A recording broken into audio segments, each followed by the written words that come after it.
Salve, salve galera, muito boa tarde a todos. Quarta-feira, dia 16 de abril de 2025, no Esporte Cultura de hoje, o Paysandu entra em campo hoje contra a Chapecoense no estádio do Mangueirão. Eu creio que nos falta é a primeira vitória, cara. Primeira vitória, eu creio que vai sair nessa quarta-feira. No Clube do Remo tem jogador que chegou e já deixou boa impressão. Eu me sinto bastante à vontade ali em qualquer lugar do meio, sendo o primeiro ou segundo volante. E a nossa equipe foi conhecer a rotina de treinos da paraense que foi convocada para a Seleção Brasileira de Boxe Olímpico. Isso e muito mais agora no Esporte Cultura.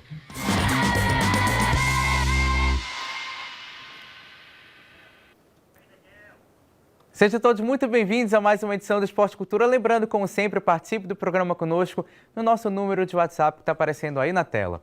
Hoje temos um convidado especial aqui no Esporte Cultura. Quanto tempo, né? Dinho Menezes. Boa tarde, Dinho. Eu nem sabia, especial mesmo. Especial, lógico, então, pronto, sempre. Vamos dar essa. Beleza, muito bom estar aqui com vocês. Me sinto em casa, ao lado do Valmir, no outro quarto. É como se ele fosse meu irmão e ele estivesse num quarto e eu no outro. Mas é bacana estar aqui com vocês, é muito bom, muito bom. E hoje, convidando logo a rapaziada, todos os caminhos levarão você para a segunda mansão, que é o Mangueirão. E não tem que reclamar, tem que apoiar. Se tiver que reclamar, é só no final. No início, é abraçar a causa e ir para cima dos caras. Seja bem-vindo de novo, Dinho. Obrigado. E Valmir Rodrigues, boa tarde, Valmir. Depois dessa, não sei nem o que te dizer. Boa tarde, boa tarde. A gente começa o programa de hoje falando sobre o Paysandu, que vai jogar hoje à noite contra a Chapecoense. O Papão não vem tão bem nesse início de Série B, onde amargou 2 derrotas na competição. E a partida de logo mais pode representar uma virada para o time bicolor. Bora conferir na reportagem da Vitória Monteiro.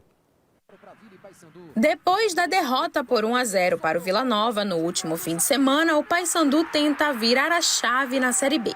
A equipe comandada por Luizinho Lopes volta a campo hoje, às 8 horas da noite, para enfrentar a Chapecoense no estádio do Mangueirão. Na última semana, o Paysandu, além de ter jogado contra o Vila Nova em Goiânia, enfrentou o Goiás pela primeira final da Copa Verde, o que pode ter afetado o desempenho dos jogadores em campo. Nós temos aí uma sequência de muitos jogos importantes, né? Nós estamos aí em 2 finais, ainda tem Copa do Brasil.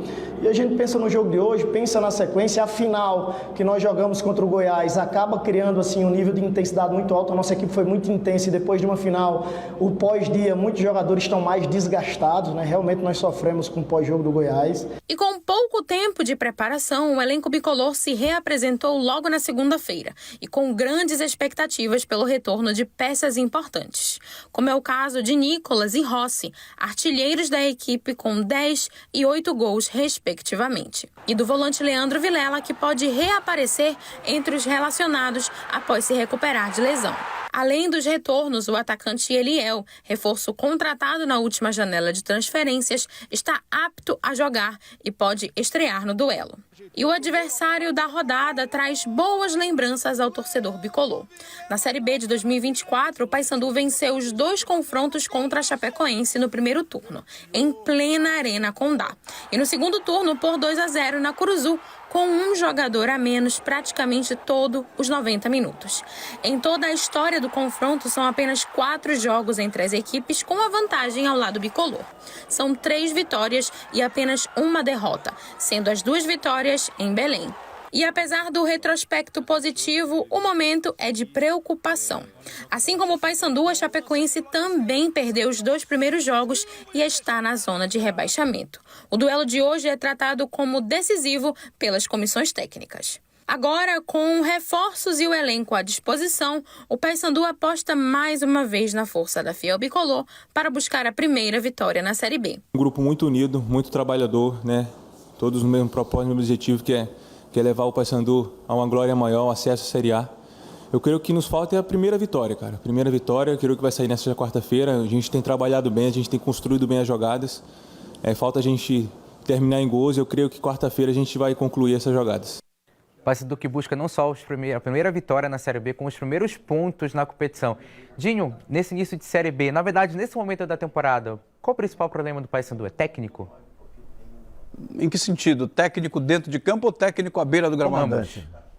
Não é técnico. Não é técnico. O Paysandu apresenta os mesmos problemas que apresentava com o Márcio, os mesmos problemas que apresentava com o Hélio. Então, vai trocar técnico e o problema vai continuar na Curuzu. Então, eu acho que, assim, tem que organizar, tem que saber quem está melhor, tem que saber quem está num bom momento e tem que saber quem não está num bom momento. Não está num bom momento, então você vai se preparar, você vai ficar no ponto de bala, que aí sim vai voltar para o time ou começar a jogar no time. Mas você vê um jogador, olha, não tenho nada contra, jogador de mão cheia, mas que ainda não emplacou aqui no Paysandu é o Giovani, né? O Giovani, boa tarde para a senhora também. Então o Giovani, por exemplo, o Giovani, ele é um bom jogador. Os números, olha, eu conversava... bem fisicamente, né? Não, mas por incrível que possa parecer, Valmir, ele está bem fisicamente. Ele... Já emagreceu? Não, ele não está. A massa muscular está tudo zero, está tudo no ponto, está tudo de acordo com o futebol. Só que o rendimento dele é que... Por quê? Porque está jogando errado, não está jogando na posição dele. Então, se você corre errado, a tendência é você cansar mais rápido e não render, mal escalado. Valmir, desses 3 jogos que o Paysandu teve nesse início de campeonato, esse é o mais acessível, que dá mais possibilidades do Paysandu pontuar, que o Paysandu encarou o Atlético Paranaense na primeira rodada da competição. E jogou melhor. Exato, com o Atlético considerado um dos favoritos para conseguir o acesso. Enfrentou um Vila Nova que vem de um título recente do Campeonato Goiano e agora enfrenta a Chapecoense, que não conseguiu fazer um bom campeonato estadual e também teve um início ruim de Série B. Olha, eu gostaria muito que o Paysandu fizesse um jogo parecido com aquele que fez contra o Goiás, no jogo da ida da decisão da Copa Verde. Aquele jogo, o Paysandu mostrou que tem espírito de competitividade com esse mesmo elenco que está aí, com a exceção do Eliel, que chegou agora aí, né? Mas o Paysandu tem condição de ser o Paysandu hoje contra a Chape, aquele Paysandu que foi contra a equipe do Goiás. Acho que o jogo contra o Atlético Paranaense, o futebol não é um jogo de merecimento, né? Você tem que ser eficaz. O Paysandu, infelizmente, não foi, acabou falhando e acabou sendo derrotado. O jogo contra o Vila Nova é para esquecer, porque o Vila Nova é um time mais ou menos, e mesmo assim o Paysandu não conseguiu sequer um empate contra um time que eu considero fraco. Falei mais ou menos porque eu estou sendo bem legal, mas eu acho fraco o time do Vila Nova. Para a Chape hoje, você não pode achar que a Chape, porque ela perdeu também 2, que você vai achar que vai ser fácil. Não, ela vem desesperada atrás de uma vitória também. Então o Paysandu vai ter que ter concentração, foco, inspiração do atacante, do Rossi, que está voltando agora. O Paysandu tem uma dependência muito grande. Veja que os jogos que ele não participou, o Paysandu foi muito mal. Então acho o seguinte, é equilibrado com vantagem para o Paysandu. Acho que o Paysandu tem condição de ganhar. O Paysandu tem que ter inspiração e transpiração. Coisa que não teve na partida contra o Vila Nova, mas ainda assim ainda foi melhor que o Vila Nova. Dinho, só entre a gente aqui. Claro. Vai ter novidade no Paysandu hoje, escalação? Novidade? Pode ter novidade sim, a volta eu não diria nem volta, a permanência do Edilson na lateral direita. Também, né? E o Nicolas e Rossi, pode escalar aí. Nicolas, Rossi, Edilson. Edilson, lá no meio eu acredito que venha uma novidade com a saída do Giovani. Eu acho que ali vai aparecer o André Lima. Veremos. Esse é a escalação do Luizinho Carlos Sodré de Menezes. É do Luizinho Lopes. E o Paysandu é bicampeão da Copa Pará Feminino Adulto. No Seju, o Papão venceu por 2-0 o Tiradentes na segunda partida da decisão e fechou o placar agregado em 4-0. Já que o time bicolor havia vencido o primeiro jogo também por 2-0.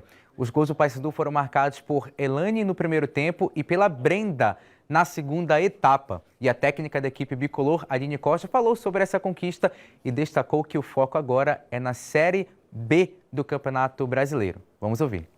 Hoje finalizou a competição Copa Pará, né, que serviu de preparação para a nossa equipe, que já vem trabalhando desde janeiro. Graças a Deus hoje fomos coroados com o bicampeonato, já que uma competição do ano passado foi criada para dar rodagem para os atletas e graças a Deus esse ano foi um início de temporada, né, que fortaleceu o nosso trabalho, mas agora é pensar, virar chave, pensar na competição nacional, que é a Série A2. Paysandu que vai disputar a segunda divisão do Campeonato Brasileiro e agora foca as atenções em busca da permanência ou do acesso à elite do futebol brasileiro. Dinho Menezes, a Aline que tem feito um trabalho de reconstrução no Paysandu do futebol feminino, que tem conseguido ter retornos na base. Mas falta aquele título estadual, embora já tenha conquistado o acesso. Exatamente. Muitas das vezes a campanha ela é maravilhosa, mas chega no final, falta aquele tempero, né? Tomara que dessa vez porque os meninos já dançaram ontem, né? 1-0 para o Sport. Mas nem tudo está perdido. Mas não, ainda tem, claro, o Sub-17.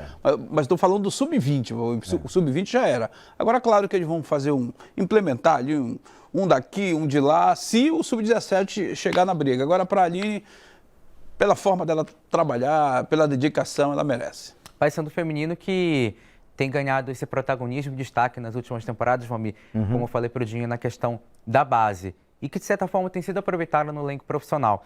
A gente viu, por exemplo, o domínio da Tuna, o domínio do Pinheirense, um domínio do Rema nas últimas temporadas. Chegou o momento do Paysandu assumir esse protagonismo no futebol feminino também? Sim, o sucesso tem a ver com o trabalho, né? Se você trabalha, você tem sucesso. Veja aí o trabalho da Aline já de muito tempo, já andou pela Tuna, a SMAC, não lembro se foi do Remo também. Não estou lembrando, mas agora no Paysandu, o Dinho está me confirmando que não, mas agora no Paysandu, você vê o trabalho dela, a dedicação, as pessoas que acreditam no trabalho dela, as meninas, quem ela prepara, acabam dando esse resultado aí. E eu acredito, a diretoria do Paysandu também deve acreditar e investir nela. Agora, por que o torcedor não gosta do futebol feminino? Falta alguma coisa? Pergunto para vocês. Aí é tema de um programa inteiro. Sabe o que acontece? Conversar. Nem as torcedoras preferem ver o masculino. Isso é um trabalho cultural que a gente precisa, né, desmistificar. E isso não é uma especialidade do Pará, é em todo o Brasil. Inclusive, como eu falei, é um debate que rende um programa todo, mas que, logicamente, envolve questões culturais, históricas. Mas, de qualquer forma, show do Alok para abrir os jogos dessas meninas, sei lá, alguma coisa, né? De qualquer forma, para levar as meninas tem que ser a Joelma. Agora. E o Esporte Cultura segue falando de futebol paraense, agora do Águia de Marabá, que está em semana intensa de treinos para estrear na Série D do Campeonato Brasileiro neste final de semana. E uma das novidades da equipe é o atacante Romarinho, que estreou no time na partida de ida da Copa Grão-Pará, sendo o autor do gol da equipe no tempo normal. Ele falou sobre essa estreia no time marabaense e a expectativa para o início da 4ª divisão. Vamos ouvir. Uma sensação maravilhosa. Foi meu primeiro gol pelo Águia. E graças a Deus eu consegui ajudar a equipe, tanto no gol no tempo normal quanto nos pênaltis. Tentar marcar é sempre importante e a gente que joga na frente, a gente se cobra para isso, né? Fiquei um tempo sem jogar, mas graças a Deus deu certo. A expectativa é uma das melhores, né? Porque Série D é importante para o clube também, para o calendário, né, que resta para o Águia. E se Deus quiser, a gente vai conseguir o acesso aí. Romarinho, que fez, para mim, o gol mais bonito do Mangueirão em 2025, para o Valmir Rodrigues também, naquela partida contra a Tuna. Tem uma história curiosa envolvendo o Romarinho e o Luan Freitas. Eles são amigos de infância, cresceram juntos lá em São Paulo, no Capão Redondo, e agora se reencontraram no futebol paraense e jogaram contra si no jogo entre o Paysandu e Águia. Capão Redondo é só as cria. Exatamente, eles são de lá. Dinho Menezes, que dá para esperar do Águia para essa Série D de Campeonato Brasileiro? Deixa eu fazer uma correção. Ele fez o gol mais bonito do Mangueirão e eu do Asas do Brasil. Eu e ele Você está acrescentando. Exatamente. Está brigando por um troféu. Olha, eu gostei do Águia do Campeonato Paraense. Já não gostei nessa partida contra a Tuna. Não gostei. Achei que o jogo foi fraco tecnicamente. Melhorou depois desse pobre. gol. Aí depois do gol, aí cada jogador disse, eu também quero fazer um. Aí a coisa começou a ficar mais atiçada, né? Acho que deu um up na partida, mas eu acho que o Águia tem muito para melhorar ainda em relação ao que mostrou no campeonato. Não vou nem levar em consideração esse último jogo. E para você, Valmir, o Águia na Série D, lembrando que no ano passado o Águia venceu só 2 jogos na Série D, foi lanterna no grupo dele. Mas foi meio conturbado, né? Com o técnico saindo no meio da competição. Eu acho que era o Matal Sodré, né? Que estava em Rio Branco, foi comunicado que não fazia mais parte, saiu. Enfim, esse ano o astral é muito grande. Acabou de ganhar a Copa Grão-Pará com um brilho total aí do Axel Lopes, com a promessa que é o Romarinho. E eu acho que ao lado da Tuna deve fazer uma boa Série D. Deve classificam 4 nesse grupo. E falando na Tuna, a equipe anunciou mais um reforço para a disputa da Série D.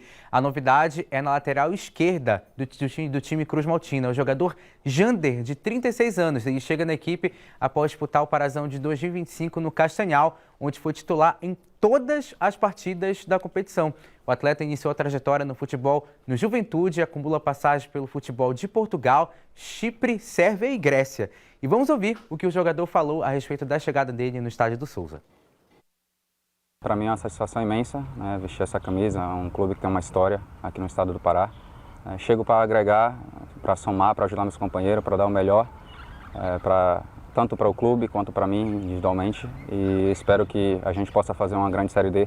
Esse é o objetivo de todos, trabalhando como foi a temporada agora da Tuna, no Parazão foi uma grande temporada, espero que a gente possa dar continuidade agora na Série D. Eu quero trabalhar, queria ficar aqui no estado e surgiu essa oportunidade de vestir essa camisa e eu abracei e eu quero aqui dar o melhor de mim, assim como eu fiz no Castanhal, ajudando a equipe do Castanhal, agora quero fazer a mesma coisa com a Tona. Agora o futebol paraense gostou desse nome, né? Temos Jander, Jaderson e Janderson no futebol paraense nesse momento. A Tuna que tem um lateral esquerdo que nas últimas temporadas tem se destacado, que é o Wesley, e o Jander vai concorrer nessa vaga com ele. Vamos ouvir a opinião do Jaumi. Agora, como é? Jander.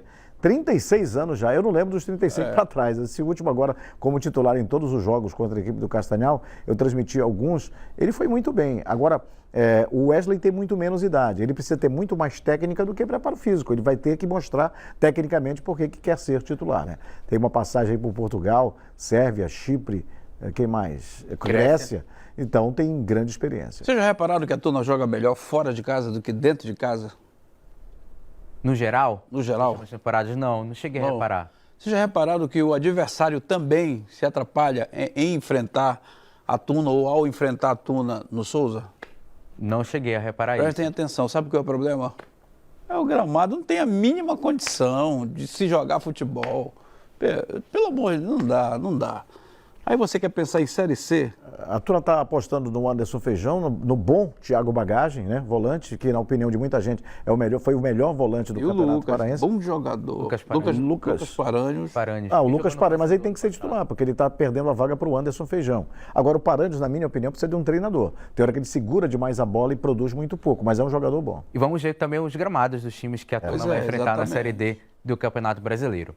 E hoje ocorreu o lançamento da Superliga Pará, o maior torneio de futebol amador já realizado no estado. A competição vai reunir mais de 800 equipes e mais de 15 mil jovens atletas. Você viu a menina que apresentou lá, rapaz?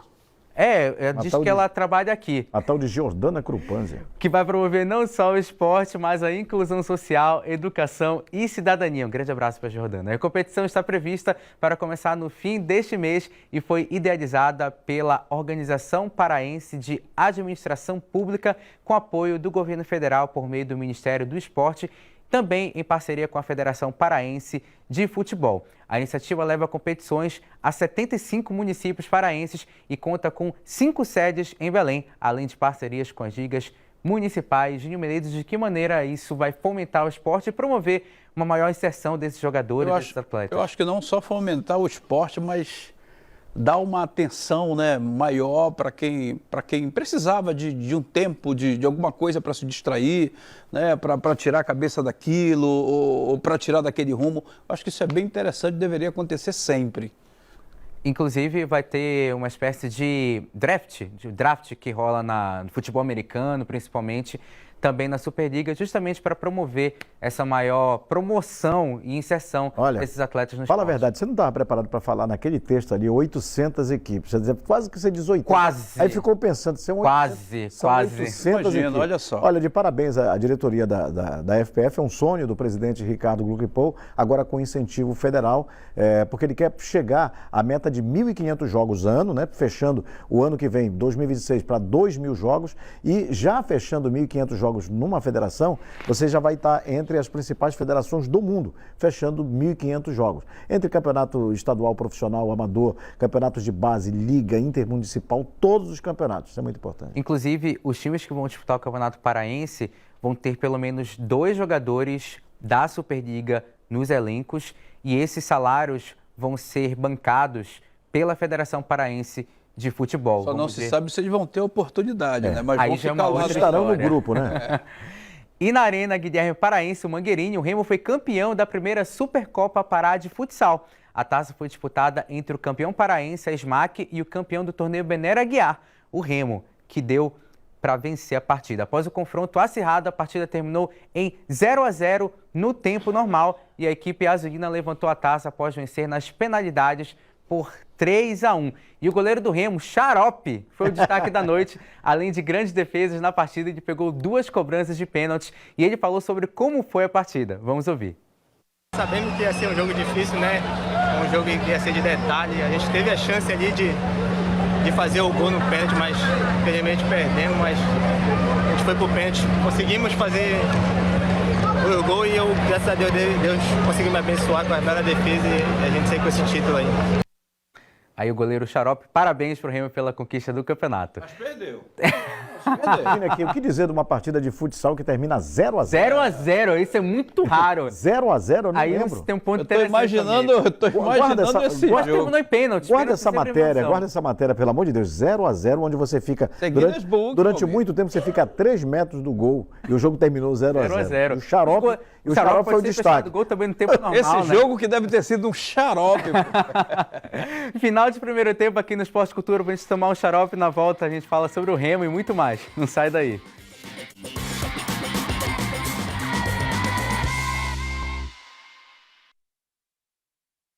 Estamos de volta com o Esporte Cultura. A gente começa o segundo bloco falando sobre o Remo, porque a equipe azulina viaja hoje para São Paulo, onde vai enfrentar o Botafogo de Ribeirão Preto pela terceira rodada da Série B.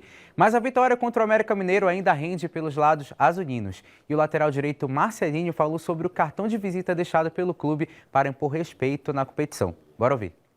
Cara, sem dúvida, né? Série B é um campeonato muito difícil. Né? Demos um mole ali no último lance do jogo, né? Aquele empate ali doeu muito, mas voltamos concentrados para Belém, trabalhamos muito, sabíamos que seria um jogo difícil contra o América, né? Eu acho que é um jogo que o Brasil todo viu, né? O Brasil agora sabe da nossa força, a força do clube do Remo, então sabe que quando vir aqui em Belém será sempre jogos difíceis e serão jogos que vamos entrar para sempre conquistar os 3 pontos. E uma das novidades do Leão foi o volante Luan Martins, que deixou uma boa impressão para o torcedor azulino. E para quem ainda não está familiarizado com o jogador, o Luan tem 25 anos, ele fez base no Atlético Goianiense e passou por algumas temporadas também no futebol de Portugal.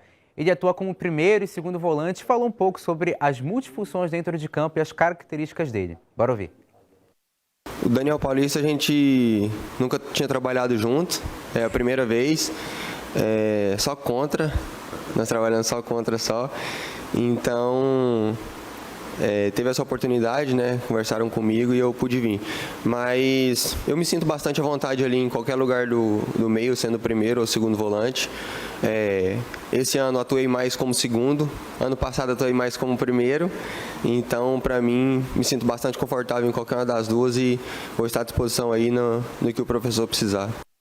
O Luan que entrou no segundo tempo no jogo contra o América Mineiro, inclusive participou do segundo gol do Remo. Ele que dá o passe para o Janderson cruzar para o Pedro Rocha marcar o segundo gol da equipe azulina. 2 jogadores que deixaram uma impressão boa, Valmir, e também acima do esperado. Um deles é o Luan, qual é o outro? Marcelinho, lateral direito. Marcelinho nós já conhecíamos, né? Já vinha jogando há bastante tempo. Era um jogador que estava devendo também uma assistência como essa. Até porque os treinadores anteriores, tanto o Rodrigo Santana como o atual, têm apostado exatamente no trabalho do Marcelinho, deixando o Cadu para entrar no segundo tempo. Agora, o Luan pode ser visto por esse passe que ele fez na assistência para o Janderson, até o cruzamento para o Pedro Rocha, mas eu reparei também a postura dele dentro de campo. É um jogador que conhece bem os atalhos, se desloca, pisa na área adversária e ele está sempre disponível para receber uma bola sem marcação. Então essa leitura eu fiz. Eu acho até que ele é um potencial jogador a ser titular nesse meio campo. Dá para falar do Remo, Dinho? Rapaz, olha, eu acho que o Botafogo é um bom time. Essa derrota que o Remo vai sofrer aí é normal no campeonato, não pode baixar a cabeça. O Remo que nunca venceu o Botafogo, inclusive em competições oficiais. Não conta isso, que isso não é novidade. Isso aí tu pode passar direto. E os jogadores estrangeiros de Remo e Paysandu ainda estão se adaptando à culinária paraense. Isso se tornou uma das resenhas das grandes lados pelo Baenão e também pela Curuzu. Bora conferir. E as comidas, vocês já provaram? Aí, ó, da comida? Caiu. Deu ruim. Pô, mas achei que era para experimentar aqui, né? Você já provou ainda Não. Açaí. Mas o açaí verdadeiro, né? Não, ele comeu o açaí aquele de sorvete. Entendeu? Tipo sobremesa. Ah, então você ainda não provou com peixe? Com peixe, aquele lá não veio peixe. Não.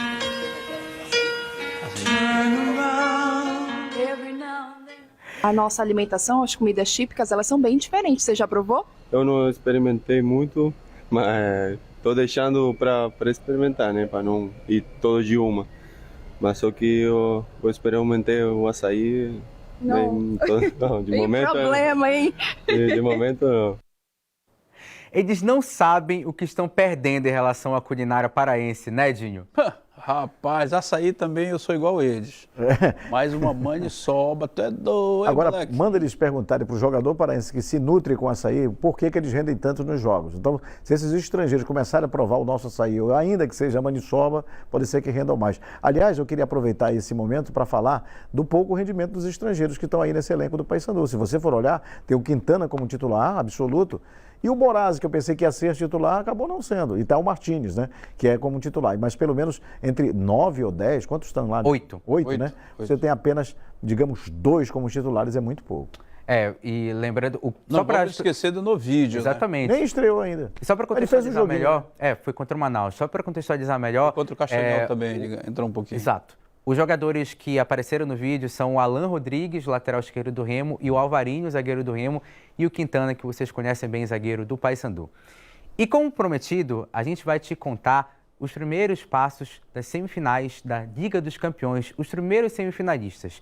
Diante da Muralha Amarela, o Guirassy marcou 3 gols na vitória do Borussia Dortmund. As semifinais serão decididas hoje com Real Madrid e Arsenal, e Inter de Milão e Bayern de Munique. Eu tenho 20 aqui, bora apostar? Bora apostar? Ambas as partidas às 4 horas da tarde. Eu vou apostar em Arsenal e Inter. Arsenal e Inter. Inter de Milão. Eu vou também no Arsenal e Inter. Tá certo, então. Sim, então depois chegando na final os dois. Depois a gente vê aí como vai dividir esses R$20 aí. E ontem nós te contamos que 8 paraenses foram convocados para o Campeonato Brasileiro de Boxe, né? Inclusive, uma delas está agora no Esporte Cultura para contar um pouco da história de uma dessas atletas que foi convocada para a seleção brasileira de boxe. A gente vai conhecer na reportagem a seguir. Emanuele Luna, ou apenas Manu, a paraense de 19 anos que transformou os desafios na jornada de muitos atletas em realização de um sonho. Manu conquistou um feito histórico e se tornou uma das atletas a compor o novo ciclo do boxe olímpico, rumo a Los Angeles 2028. Tá treinando com atletas de maior nível do Brasil. Creio que vai ser uma experiência incrível que vai me engrandecer como atleta, como pessoa. E tenho certeza que com toda essa evolução vou trazer várias medalhas para o Brasil, eu espero, e para o Pará. A atleta viu no boxe a oportunidade de superar os desafios impostos pela pandemia. E em 2022 iniciou a caminhada competitiva, onde disputou o primeiro campeonato nacional com apenas 7 meses de treino. No ano seguinte, foi campeã brasileira, com apenas 2 anos de prática esportiva, com uma evolução meteórica no ringue. Pelos treinamentos, como não era tão intenso, eu não acreditava que ela ia chegar tão longe, porém ela mostrou totalmente ao contrário para mim, entendeu? A gente foi se preparando, foi treinando, fui fazendo as lutas aqui na academia, aonde tinha treinamento e luta, ela ia atrás. Então foi bastante disciplina, vontade dela para ela chegar aonde, graças a Deus, aonde qualquer atleta almeja chegar a uma seleção que dali ele vai está disputando os Jogos Sul-Americanos, Pan-Americanos, até chegar os Jogos Olímpicos, que é o objetivo principal. Emanuele foi convocada para a equipe olímpica permanente e terá suporte e estrutura de alto rendimento, além de competir nos circuitos internacionais, como o europeu e pan-americano. É extasiante, é uma sensação indescritível, acho que eu não consigo descrever, na verdade. É como se é o retorno de todo o trabalho, toda a dedicação que eu venho tendo nesses 3 anos. E acredito que minhas orações foram escutadas, sabe? Como se é uma realização, é o início de um sonho. Em apenas 3 anos e meio, a atleta de Iquaracy agora faz parte da seleção brasileira de boxe olímpico, conquistando o sonho de vários atletas com uma dedicação incansável e talento de sobra. Só espera a medalha agora. A gente espera também, Manu. Me Sucesso. disseram que essa Manu tem um batidão, viu? Ela bateu forte. Até nas entrevistas a gente via o pessoal fazendo o Mike, gesto o técnico. Mike armou, mas quem deu o soco foi ela, Manu. Antes da gente encerrar o programa, palpite para hoje. Dinho. Para hoje, 3-1 Paysandu. Valmir. 3-0, 2 do Rossi e 1 do Nicolas. Tô anotando todos os palpites. Anota tá? aí. No final do ano eu vou cobrar todos. Dinho, obrigado Peraí, pela calma, de participação, amanhã. 2-0 Botafogo. De amanhã a gente vai dar amanhã, mas Não, vai cantar mas eu tô 2-0 Botafogo. Então vou anotar aqui. Com mais um que vai ser desmarcado pelo VAR. Dinho, obrado pela participação. Falou. Cultura. Obrigado, Valmir, e a todos que nos acompanharam até agora. Você fica com Sem Censura Pará. Tchau.